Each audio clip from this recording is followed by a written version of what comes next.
Throughout the year, we collaborate with different organizations. If you haven't gotten a copy, I think Amina's going to pass a copy or notice that lets you know about our cultural dance series. Al-Jathor, and I know that I'm mispronouncing it. I'm trying to get my... Al-Jutu. Al-Jutu. Al-Jutu. Yes. See? Will be the very first performance for our cultural dance series, and that's going to be October 23rd in the Depot. Now, the Depot is our entertainment center. That's also under the umbrella of the Multicultural Center, and we also have a gallery. And so these departments are restructuring so that they are more, so that the art and partnering is more inclusive of the diverse groups that represent this campus and that represent the world. So I appreciate Dr. Abdullahi and Amina for bringing this talk to our space, because we think this is an important space. We consider it sacred. And we want to invite you to come back as often as you like. Please also visit our multicultural library and reading room if you want to explore ethnic studies books, banned books, you want to view films, and you want to just be in a space that is welcoming and open to all people to explore further topics that are of importance to our world. So welcome again, and thank you for being in this space.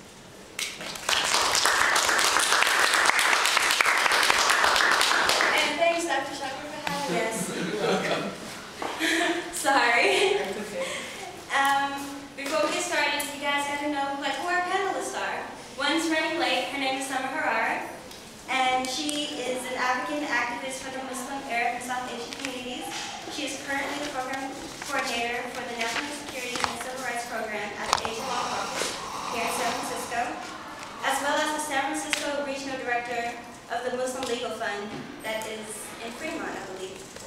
She has fought vigorously against the discrimination of racial profiling and religious profiling. Most recently, she has been an advocate for the passage of the Safe San Francisco Civil Rights Ordinance, which prevents the SFPD officers who work with FBI terrorism task force to abide by local ordinances that prevent the officers from racially and religiously profiling citizens.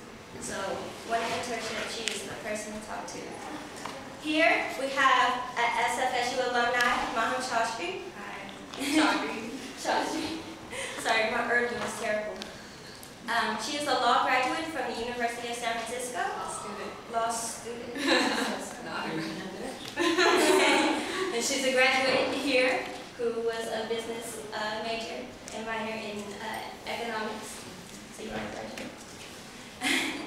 She has worked as a legal clerk at the Asian Pacific Islander Outreach Program, assisting survivors of domestic violence, elder abuse victims, and immigrant rights seeking legal help. In addition, she has worked as a freelance writer, blogger, and activist within her community, promoting understanding and equality. Ms. Chaudry is currently employed by the Islamic Network group. She is one of the youngest certified speakers giving objective presentations on Islam at middle and high schools and now college, as well as promoting cross-cultural understanding of Islam to the community. And of course, we have your professor, Dr. Rabab Abdullahi. Now, I have to be cool because writing his bio was the most difficult thing ever. So I'm just going to shorten it extremely, even she wants me to shorten it. But Maya, your student here, will post her bio on iLearn or your classroom website. So please read it so you guys can know who your professor is. But she's not only a professor here at SF State. She is currently award-winning writer for the current book, Arab and Arab American Feminism, Gender, Violence, and Belonging, which won her the 2012 Arab American Book Award. She has worked and been deeply involved in the Arab and Muslim community, and she is one of the founders of GUPS here in the U.S., General Union of Palestine Students, which she is currently actively involved now, and mentoring. And she also mentors the Muslim Student Association as well as the Muslim Women's Student Association. So here, our event will be about Muslim women And so what does that mean when you guys hear like Muslim women or women in Islam? Anybody? Yes. I think of my class, my teacher, and I think of my class and my teacher. And I also think, because since we're in America, I also think of like the stereotypes people do. I think of the way people like depict any nationality or belief system in a negative way that's not white and Christian, and how that is twisted a lot in the media. And I think of also I just learned so much in this class, I just think of a lot of powerful women. Good. And that's some of the things that we'll be talking about. So a lot of things that we always hear about current issues, especially stuff that you hear on like CNN or Fox News. But before we can go on and talk about things that's currently happening, we have to look at the past and look at what happened with Muslims back in the day. And so that's who we have Maahum here to start us off with the history of women in Islam. Hi you guys, I'm really excited to be here. I was a student here just 2 years ago, so I'm a fairly recent graduate, so it's been kind of cool to come back and see everyone. And I'm really excited that I am part of this panel because I remember 2 years ago I was in Amina's position and I was like leading the same panel with a lot of the same speakers, so it's really exciting that I got invited to come back and speak. And like Amina said, I'm from this organization called the Islamic Network group. They're pretty awesome, and you guys talked about different Muslim women that you think of. And for me personally, I really feel close to this organization because it was founded by 2 women here in the United States. I think about 15 years ago, and I think that says a lot because it was a time where, especially within the Muslim community in the United States, there weren't a lot of strong female leaders, and so let alone for these 2 women to start this nonprofit, and it was kind of a big deal.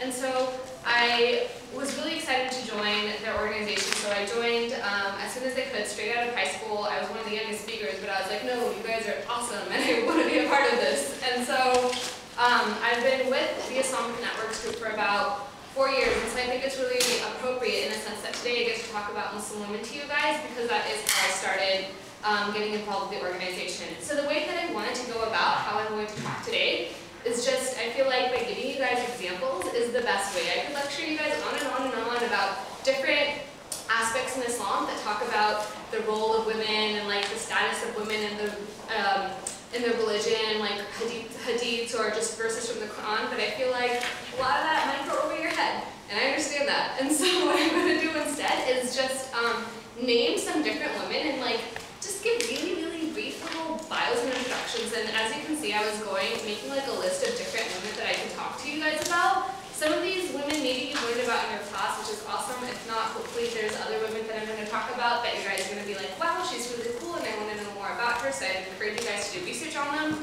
But I was making this list and I was like, this list is getting kind of long. And so I might skim through it fairly quickly. But first, I'm going to try to go in chronological order. So I want to start off with Muslim women during the time of the Prophet Muhammad in his lifetime. And I think, again, you guys kind of alluded to the fact that there's a lot of negative misconceptions and stereotypes about Muslim women, and I think a lot of them could not be farther from the truth. Because when you look at the women that were living during the early days of Islam, I think they truly exemplify what a Muslim woman should embody. And I think the first woman to talk about is the first wife of the Prophet Muhammad, Khadija. May peace be upon her. And I think something that we sometimes forget and we don't focus on is that she was a businesswoman.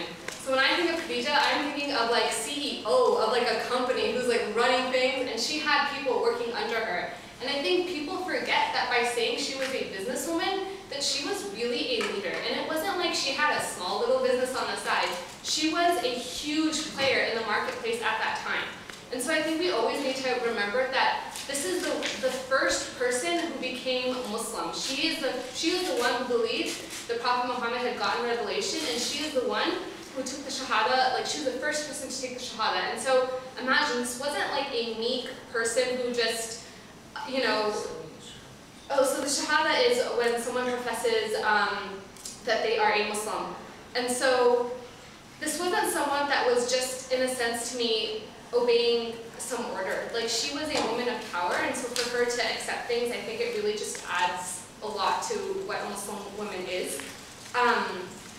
Aside from that, I think also you hear a lot about the Prophet's wife, Aisha, and she was a great scholar and a jurist, which I don't think a lot of people realized.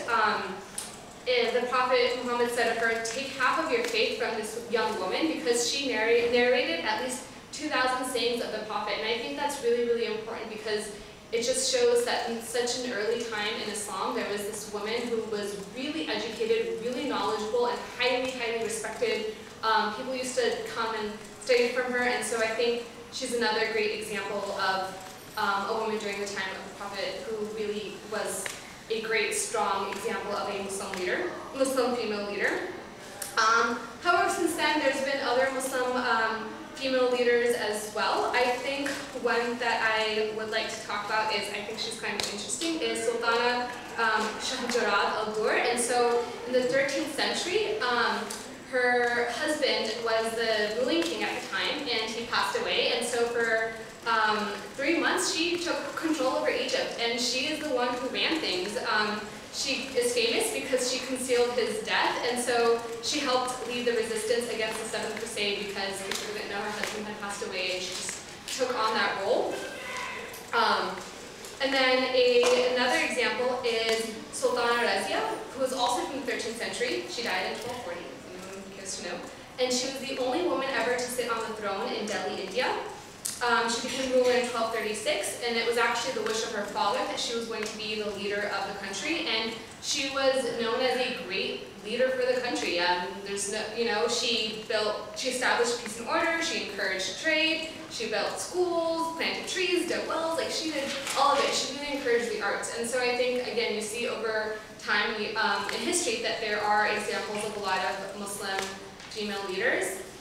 I think it's also important to focus on this aspect of Muslim women and knowledge, because especially in light of what's happened in Pakistan recently with the young woman who was being shot by the Taliban, which is really, really tragic. I think I wanted to focus on a little bit more about how there's really been this strong encouragement for Muslim women to go and get knowledge. Again, that was exemplified by the Prophet's wife, Aisha, but peace be upon her.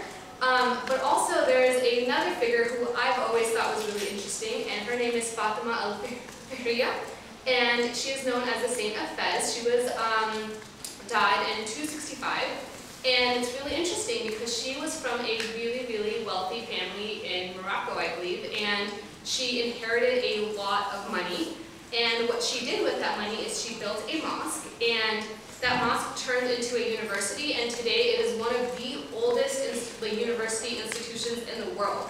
And I think people forget that it's a really, really well-respected establishment in Morocco, and to realize that this was a place that was funded and run by a woman to me, is amazing. And I think it's pretty cool that the school is still in operation today. I definitely want to go check that out at some point. But yeah, those are just some quick examples. I have a lot more. I don't know how much. Okay. I can give you an example of someone in the military realm, in a sense, too. I think, again, there is this idea sometimes that Muslim women are women who are meek and are not very strong women, but I think that is far from the case. And an example of that is Khola bint al-Azwar. So she's really interesting because she fought in disguise in the 7th century against the Romans, and no one knew who she was, but she fought fiercely in this battle. And everyone was wondering, like, who is this, like, amazing person out here on this battlefield, like, kicking everyone's behinds? And it turned out, once they found out that it was a woman, like, everyone was just extremely impressed because she fought a lot better than a lot of the men that were there, and she was able to rescue her brother who had been once captured. And I'm sure you guys have learned about a lot of prominent Muslim women that are leading in our world today. I think the first one that comes to my mind is Benazir Bhutto. My parents are from Pakistan, so she always comes to my mind first. But she is the first Muslim head of a modern state, and she served as Prime Minister of Pakistan from 1988 to 1990, and then again from 1993 to 1996. However, as I'm sure you guys know, in 2007 she was tragically assassinated. And then there's been some other Muslim leaders as well, such as in Bangladesh there was Khalida Zia, and where else? There was in Indonesia, the daughter of the former president was Megawati, I can't say her last name, Soekarno Putri, and I believe she entered politics in 1987. And again, it's just an example that Indonesia is the largest Muslim country in the world, and to have a Muslim woman leading that is again a great example of females and Muslim women in leadership roles. And yeah, that's about a lot that I have. I have some other examples of like women from different countries. For example, there's a woman from Somalia. I think her story is really inspiring because I saw it in Glamour magazine's Women of the Year 2010. But her name is Dr. Hawa Abdi, and she was actually nominated for the Nobel Peace Prize earlier this year. Because she does humanitarian service over there, and what she does is that she and her 2 physician daughters work to provide medical care and refugee for those in need in Somalia, because there is a huge tragedy that's going on there. And so I think that's a great example of a Muslim woman that's really working hard and really making a difference in the world today. And I want to pass it on to you guys, because this is supposed to be a panel with you guys. I know I just went straight through a lot of information.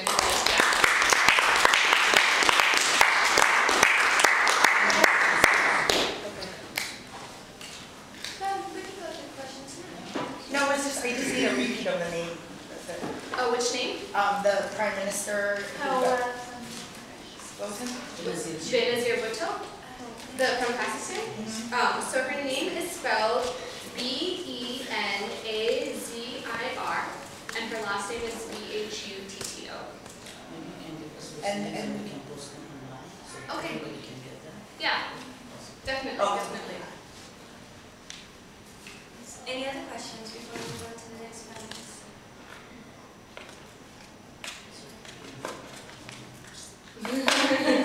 I'm the host. Yeah, because I'm going to ask students to conversation. Well, now that you guys got a little bit of the history, we're going to move on to Ms. Hararah. She is going to talk a little bit about current issues today, now that you got a history of like what's happened in the past, a little like this stuff is what's happening currently now.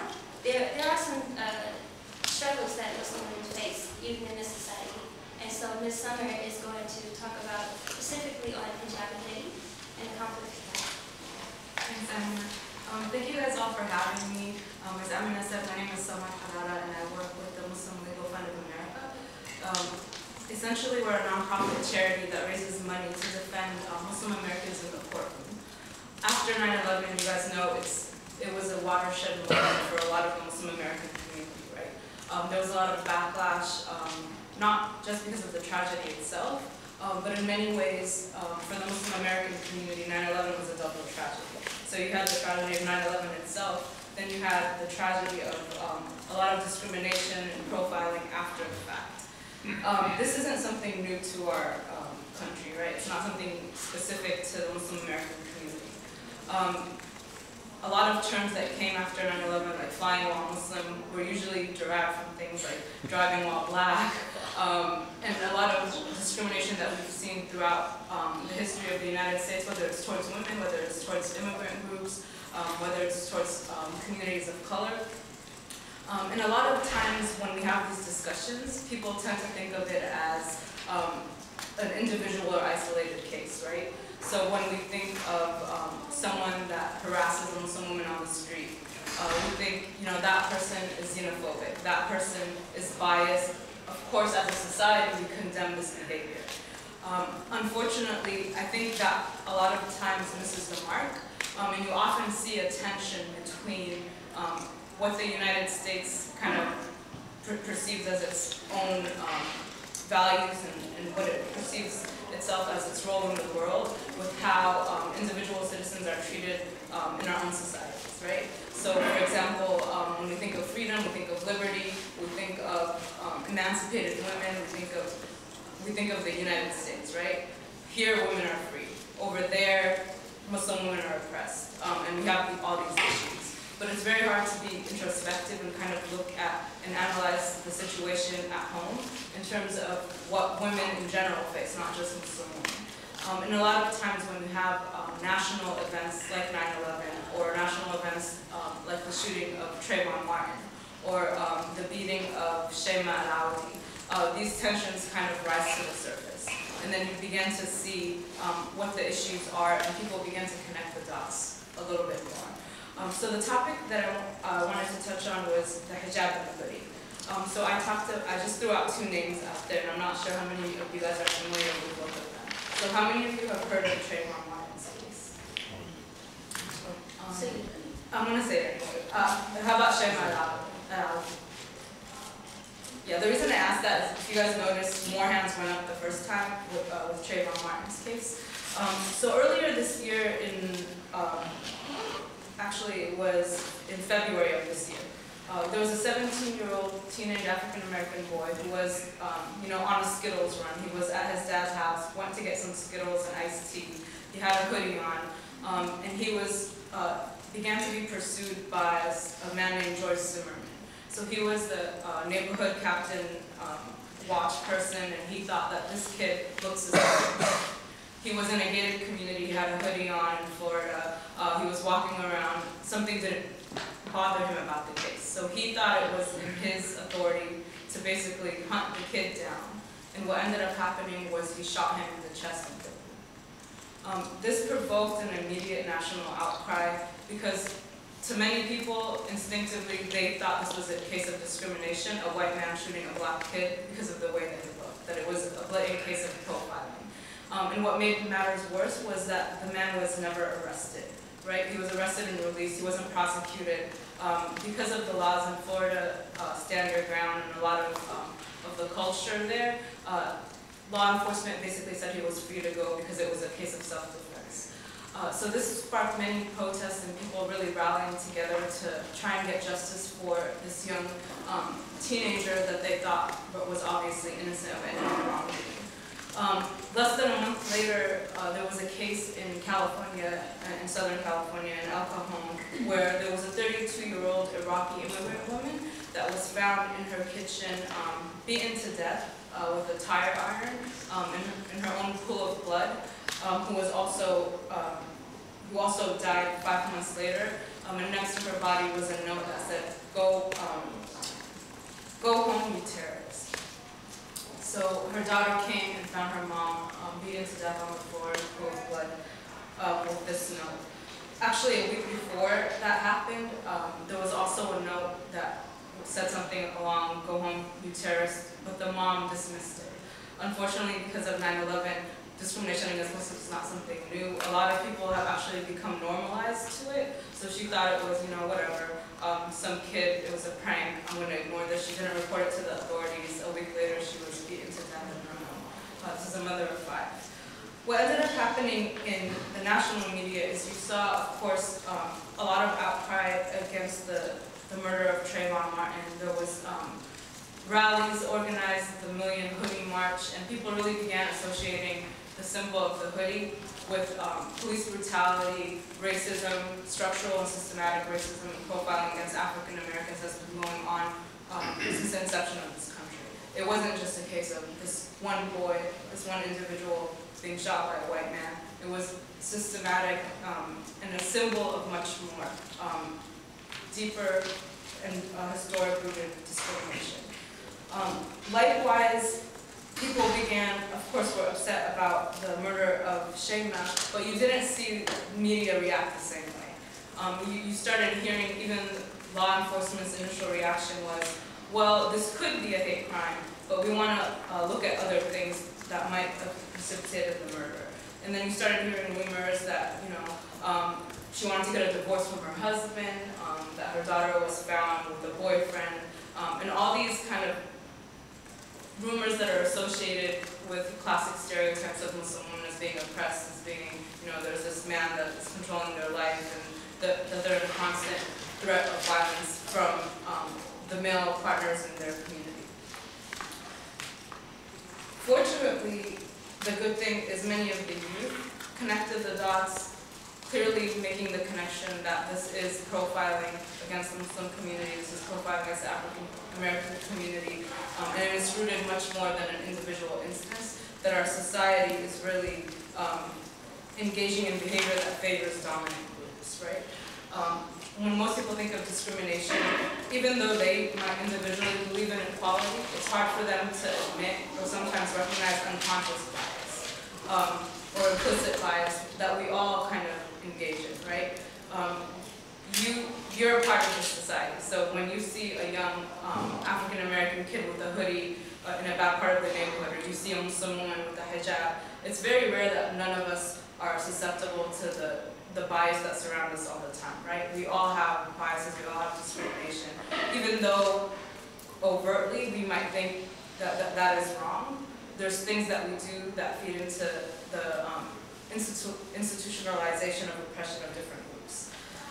So the reason that I point that out is because we often have these conversations about Muslim women or African Americans or communities of color that are marginalized as if it's something that we can come and stop, and it's only due because, you know, there's bad people out there that hate others, and they're the problem. We don't really look at it systematically. You know, how do we stop this as a society? And what's wrong? What's going on here? Why does this continue? Why is our prison population mostly Latino and African American males? Why is our war on terrorism targeting Muslim Muslims? Why is it okay to condemn the recent shooting of the girl that the Taliban attacked while we're in Afghanistan, killing innocent children all the time, right? There's a double standard. So it's very important to recognize this. And when we have these discussions, it's important that as individuals, we recognize it within ourselves first, right? Because we're part of a society that promulgates these abuses. And Dr. Rabab, I know, is going to talk about colonialism and more of the institutional reasons of why these issues persist. And I don't know how much time I have to kind of go into it. You want me to wrap it up? Oh, it's okay. Oh, okay. You guys have a 3-hour class. But essentially, these two cases side by side really provided a lesson for, I think, the broader community to see what happens when you have a culture, when you have a government that targets a community, but it's not condemned. Yet when individuals do it, it seems to be something we all immediately attack as wrong, as immoral, as intolerable. So after 9/11, the work that I did was actually, I started with the Asian Law Caucus, which is a civil rights group in San Francisco. It was started in Oakland to defend Japanese internment victims. So when I'm talking about the history of this country, their experience was actually very similar to the Muslim American experience. You had a community, after Pearl Harbor was bombed, basically everyone that was Japanese American was rounded up, put in concentration camps. And most of the Japanese American community actually went along with that internment. They said, the leaders of the community said, you know what, we have to prove that we're American. We have to prove that somehow we are separating ourselves from what happened as an attack on this country, and we're going to basically not make waves, try and ride this out, and then hopefully everything, will be respected as law-abiding Americans. Unfortunately, only a few people stood up against the internment. One of them was Fred Koromatsu, who was around your age, Japanese American from Oakland, that said, no, I'm a Japanese American. I didn't do anything wrong against my country. I don't deserve to be thrown in a horse stall or a concentration camp. And his case went all the way up to the Supreme Court. Unfortunately, the Supreme Court essentially ruled against him and said that in matters of national security, race and ethnicity can be used as an indicator to secure the homeland. After 9/11, you see the same thing. The FBI went to a lot of homes of Muslim and Arab Americans, questioned Muslim men, rounded them up. Many of them were deported. Until this day, you have the FBI in the Bay Area, in San Francisco, all over the United States, constantly interviewing innocent, law-abiding Muslim Americans about various issues in that are going on. So for example, when we saw the revolutions in Egypt, we saw the civil rights group, Maahum Chaudry, ACLU, CAIR, the people that do FBI representation for free, saw a spike in the FBI going to visit Egyptian Americans to ask them, you know, what do you think about what's going on in Egypt? What do you think about this? What do you think about that? So really criminalizing innocent people, treating them as suspects, profiling, all of these dynamics are not happening in the context. So when you see it manifest with an individual case like Trayvon Martin or Shema al-Audi, it really shouldn't come as a surprise. I mean, I hate to say that, but unfortunately, this is what we're allowing to happen under our watch on a societal level.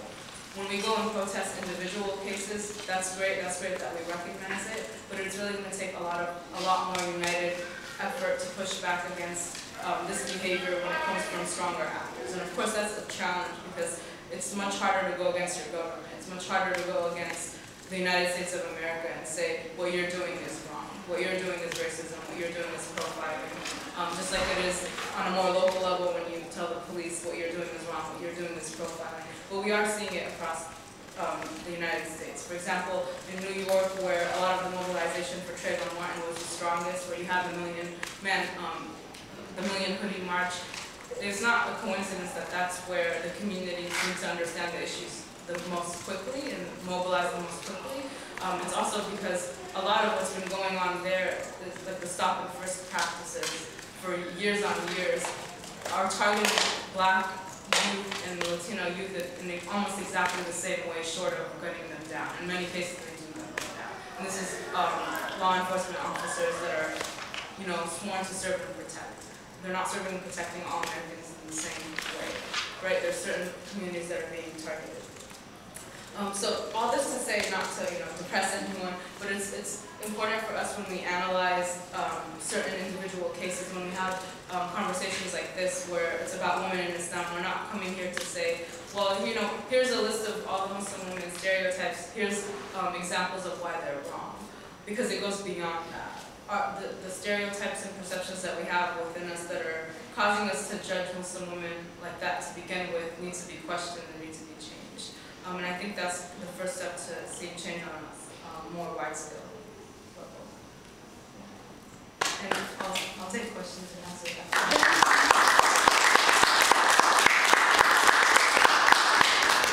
Before we move on to our next panelist, are there any questions that's burning that you want to ask me something?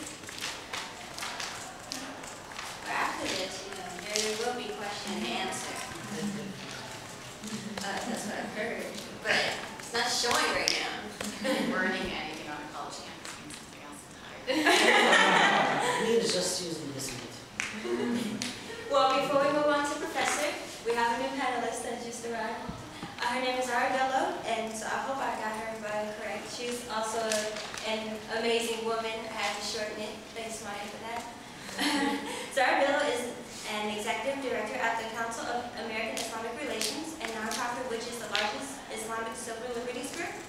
As the executive director at CAIR, Zahra provides trainings at mosques and universities. She actually comes to SF State a lot to bring attention to civil rights while empowering the community. As a community rights activist and social justice advocate, Zahra seeks to promote justice and understanding of Islam at the local and national level. She is an accomplished lawyer graduating from Hastings College of Law, in addition to holding a bachelor's degree in political science and HR management. And so she will specifically be talking about modern Islam, like modern Muslims today, and particularly in Western society. So thanks, Yarmina, and everybody for being here, to the MSA and Muslim Women's Association for organizing. Sorry I'm late. I read emails too quickly sometimes and miss the important stuff. But before I talk, I actually want to break it up just a little bit, and I hope this is okay. But I'm curious. I've been doing this in some of my Islamophobia presentations in recent weeks. I want to hear from you, because I talk in silos a lot, and frequently I'm surrounded by the choir and by similar activists, who get these things. But when I'm talking to students and new audiences, the question I've been posing is, when I say Muslim woman, what's the one word that comes to mind? And I'd like to say that there are no wrong answers, and this should be a safe space, and really for the sake of the activists on the panel, but also for our own understanding of Islamophobia. or misconceptions are, please feel free to be honest and say what you like. I'll share that at a presentation I did this weekend, someone said teen marriage, and I thought that's a really good way of holding a conversation. So if it's okay, we'll start with you. I immediately think of the job. Yeah, I think of the job as well. I'm just going to go with what they said. I think about environment. I've been surrounded by a mostly strong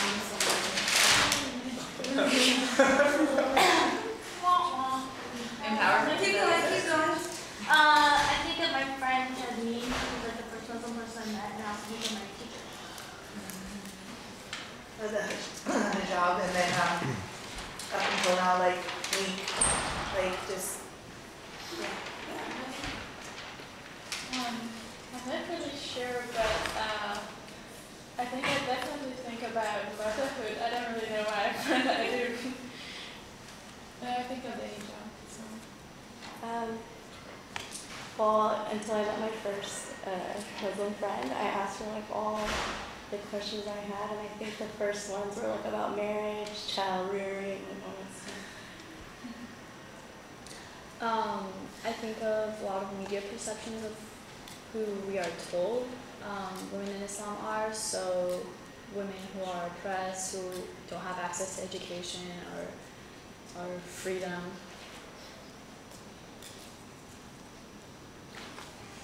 Oh, okay. The first word that came to mind was religion.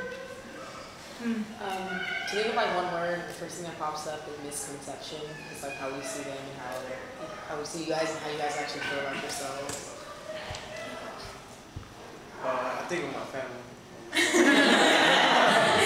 I make no assumptions about who's at the table. Strength or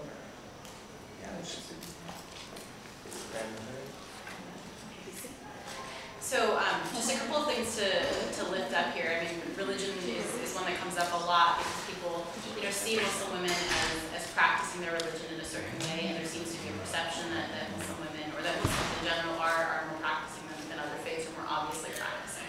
I would argue that that's not the case necessarily, and that different people practice in different ways, but also that levels of religiosity vary. The other one that stood out to me just following Summer's talk was hijab. Hijab came up a lot.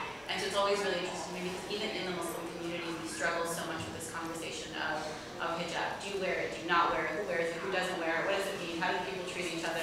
And it becomes such a central focus of who Muslim women are. And for a very long time, we've been trying to say, can we talk about ourselves in a context that is not the headscarf, right?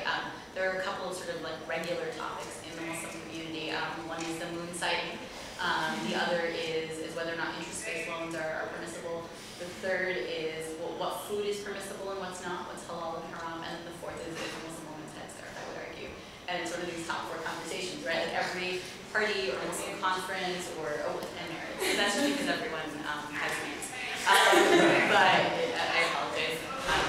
San Francisco influences my language. But and no matter where we go or what we do, for some reason it always comes back to our headscarves. And so even as Muslim women, we have internalized this conversation around women's clothing as being definitive of us and who we are and our relationship with God in a way that I think many women are pushing back against, but is also not unique to Muslim women, right? Like everywhere we go, even now looking at the presidential election, there's conversations about what is legitimate rape and what's not, right? And so many conversations about legitimate rape really come down to what was she wearing and whether or not you could easily get in her hands, which is a frightening conversation to have in general, but in the end it comes down to women's clothing. And so it's interesting for me as a Muslim woman to see how much my clothing influences how people perceive me. I was sharing with friends today. I was at a cafe earlier and an elderly man came up to me and complimented me. And when I shared it with my friend, that it was sort of awkward to have this man come up to me and compliment me. She said, well, wear your clothes tight. And I was like, what? Like, why does it come down to my clothes rather than was he willing to respect my space or not? So just some thoughts to reflect on as we talk about Muslim women. In terms of Muslim women in the United States, I would argue that a lot of what has been experienced historically, that Maahum talked about in terms of like the celebrated role of Muslim women in society, has actually been lost in recent centuries and decades, right? That as a result of colonialization, Dr. Rabab will talk about the role of Muslim women has actually diminished in Muslim societies, and much of that then is transplanted to the United States. And I think that for us to have an honest conversation about where American Muslim women are, we must acknowledge that there is a lot of progress that still needs to be made. That there are communities, for example, in the Bay Area, where if there was not an Islamic school in the community, the girls in those families would not go to school, right? And that's a really sort of frightening reality, that there are mosques in the Bay Area where there are not adequate spaces made for women because the people who own and run the mosque came from countries where women did not go to them, right? And women did not have a place in mosques. And so that trickles down even here. And we're seeing a shift in, like, I think we're seeing slow progress, generation by generation. So the example that people cite, and I don't know if you talked about Dr. Ingrid Madison. Okay, so the example that is frequently cited is Dr. Ingrid Madison. And it's a great example, and her work should be celebrated, but it is also a token example, right? And so what comes up, and I think that's more of a Right, so Dr. Ingrid Madison is she's originally from Canada. She's a convert to Islam. She's incredibly well educated, a great speaker, very well versed in Islam. And actually her full-time work is chaplaincy, so she actually trains chaplains at a university in the Midwest. So she was the first female president elected to the leadership of the Islamic Society of North America. It's only happened in the last decade. But it was celebrated, and it was rightfully celebrated. Here was an example of a woman leading the nation's largest American Muslim organization. It serves as an umbrella organization. It's been around since the 1960s, and most Muslim organizations find some sort of home under the umbrella organization, right? So they all converge on this major conference every year, and it was great. But it was sort of that one token that we pointed at, in the same way that we point at racial advancement by looking at President Obama's election, when in reality not much has changed when we talk about race relations and like the disparate treatment of people of color by law enforcement and so on. But he's president. And so similarly, Dr. Ingrid Madison's election, I think, serves as that crutch in that like, look at us, we are making progress. And internally we point to it too, and I think that it's definitely a source of hope. In the same way that a person of color could point to President Obama's election and say this is a source of hope. But that change comes slow. And so what we're starting to see more than that is younger women, and this happens with each generation. So Dr. Ingrid Madison is a couple of generations ahead of me, but like as younger women come into leadership, they push harder and they say, no, we want these equal spaces. No, we want programs that include female voices. No, we need to build mosques and community centers that include us. And at the same time, because the community isn't advancing far enough, either or quickly enough to respond to these young women, you're seeing an extreme pushback internally as well. And so, for example, there have been a number of movements that I would say I define themselves as like reformist Islam in the last decade that have been driven by women who've had incredibly traumatic experiences in places of worship, where they've been yelled at and kicked out, and, like threatened with arrest because they decided to break some rules. And so what happened is that with anyone who is pushed so hard, you bounce, right? And then you start a movement to reform Islam in a way that maybe isn't in line with traditional Islamic tradition. And so that's where we are, but a lot of this is then influenced by the media. Because, and someone raised this with Malala Yousafzai, and the young girl who was shot in Pakistan by the Taliban because she was seeking an education, is that if you look at the disparity in how Malala treated by the media versus how Abdurrahman al-Laki, the 16-year-old teenager who was droned by the United States without, due process or trial or anything, or even sufficient allegations, right? Or all of the various faceless, nameless drone victims. When you look at Malala's coverage in the media, right, everything from sort of her winning prizes now, like I think she's already received a couple of awards now, she's on the news daily. Madonna dedicated a striptease to her. Yes, leave it to Madonna to find a way to make this about herself. Madonna stripped down to her underwear, wrote Malala on her back, and said this is in dedication to the young girl and fighting for her education. Right, exactly. And someone mentioned that of course there's a number of theories around why Malala is receiving so much coverage, but one of them is because it presents an opportunity to sensationalize the victimhood of Muslim women in Muslim countries, right? It's this issue of the white man saving brown women from brown men. And the white man is metaphorical in terms of Western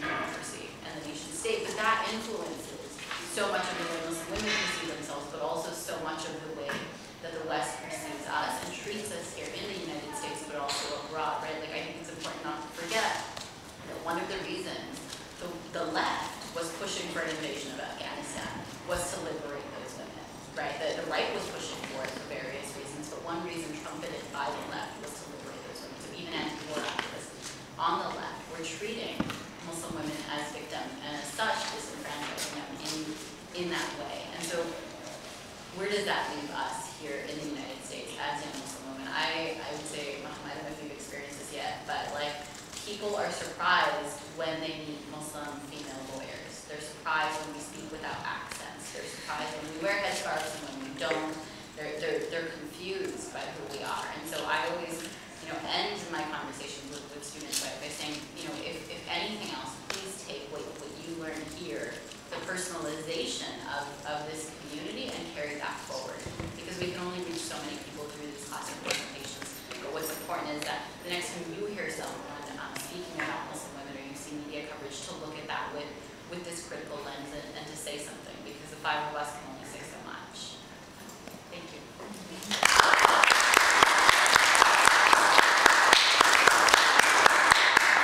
Before we move on to Professor, is there any questions? At least one? So I can go ahead and start my question. Well, we're going to move on to Professor Abdullahi, who will be talking about She's not going to do, but I would like you. Yeah, I have a night class. I